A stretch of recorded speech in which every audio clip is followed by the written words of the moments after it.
Imagine a river that floats.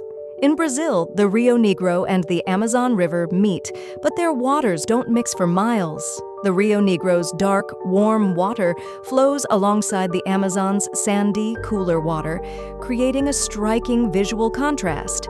This phenomenon, known as the meeting of waters, is due to differences in temperature, speed, and density. It's like watching two rivers race side by side without ever merging.